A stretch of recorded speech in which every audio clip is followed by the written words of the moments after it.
تہجد اللہ پاک کی لاڈلی عبادت ہے۔ سوچو تہجد گزار اللہ پاک کا کتنا لاڈلا ہوگا۔ تہجد کی دعاؤں کے لیے تو 7 آسمانوں کے پردے اٹھا دیے جاتے ہیں، تو پھر اللہ ایسے معجزے کرتا ہے جو نہ کبھی زمین والوں نے دیکھے ہوتے اور نہ آسمان والوں نے۔ تہجد کا بلاوا فرش سے نہیں عرش سے آتا ہے۔ تہجد کا سجدہ اسے ہی نصیب ہوتا ہے جسے رب چاہتا ہے۔ نماز اگر محبت ہے تو تہجد اللہ سے عشق کا احساس ہے۔ اللہ ہمیں نماز والی محبت اور تہجد والا عشق نصیب فرمائے۔ تہجد کی توفیق مل جانا ہی اس کی اور اس میں مانگی جانے والی دعاؤں پر قبولیت کی نشانی ہے۔ تہجد کے نفل بڑے پیارے ہوتے ہیں، ادھر التجائیں ادھر قبولیت، ادھر سجدے ادھر معجزے۔ تو اگر درد رات بھر سونے نہیں دیتا تو جان لو کہ وہ منتظر ہیں تمہارا ابھی بھی، اس کو انتظار ہے تمہاری دعاؤں کا۔ مانگ لو ابھی بھی کچھ نہیں بگڑا، ابھی بھی وہ سب ہو سکتا ہے جو تم چاہتے ہو، ابھی بھی وہ سب مل سکتا ہے جو تم مانگتے ہو، ابھی بھی قبولیت کی ایک گھڑی باقی ہے، ابھی بھی تہجد کا پلڑا مقدر پر بھاری ہے۔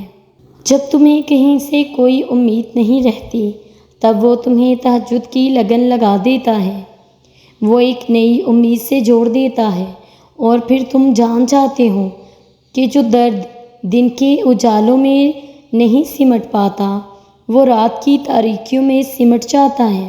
تہجد کی دعا سے وہ بھی مل جاتا ہے جسے لوگ ناممکن کہا کرتے ہیں۔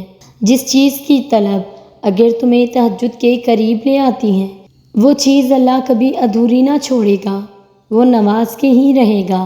تہجد اتنی قیمتی ہے کہ اگر اللہ ہمیں نہ دیتا تو ہم کبھی سمجھ ہی نہیں پاتے کہ اللہ کی محبت کس کو کہتے ہیں۔ لاحاصل خواہشیں، ادھورے قصے، نامکمل خواب، کچھ بھی ناممکن نہیں رہتا جب بات تہجد کی دعاؤں پہ آتی ہے۔ تم اس کا انتخاب نہیں کرتے بلکہ وہ اپنی محبت کے لیے خود تمہیں چنتا ہے۔ تہجد کے وقت اللہ وہ دعائیں بھی سن لیتا ہے جسے دنیا ناممکن کا خطاب دے چکی ہوتی ہے۔ بات تہجد کی ہے تو ذرا محبت سے سنیے گا۔ تہجد کی نماز وہ واحد نماز ہے جو مؤذن کی نہیں بلکہ دل کی اذان پر پڑھی جاتی ہے، اور اللہ جسے چن لیتا ہے اسے اپنی لاڈلی نماز تہجد عطا کرتا ہے۔ تہجد پڑھنے والوں کی تو وہ خواہشات بھی پوری ہو جاتی ہیں جن کا ذکر انہوں نے کبھی اپنے آپ سے بھی نہیں کیا ہوتا۔ تم اس کے لیے اپنی نیند قربان کرو اور وہ تمہاری جھولی نہ بھرے، ایسا تو ممکن ہی نہیں۔ تم روشنیوں کے رب کو رات کے اندھیروں میں پکارو، وہ تمہیں بھی معجزوں کی صبح عطا کر کے راضی کر دے گا۔ تہجد تک پہنچنا تمہارا بے وجہ تو نہیں ہے، آخر کچھ تو ہے جو ممکن ہونے والا ہے۔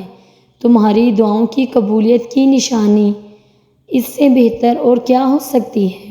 اللہ سجدہ تہجد ان لوگوں کے نصیب میں لکھتا ہے جن کی دعاؤں کو نصیب کا لکھا بدلنا ہوتا ہے۔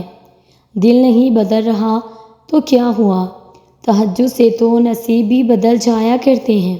فوراً تمہاری سن لیتا تو کیا تم تہجد کا مزہ چکھ پاتے، اس کی محبت کی لذت، قبولیت کی اہمیت جان پاتے۔ اللہ کے سپرد کرنا سیکھیں ہر چیز کو، ہر فیصلے کو۔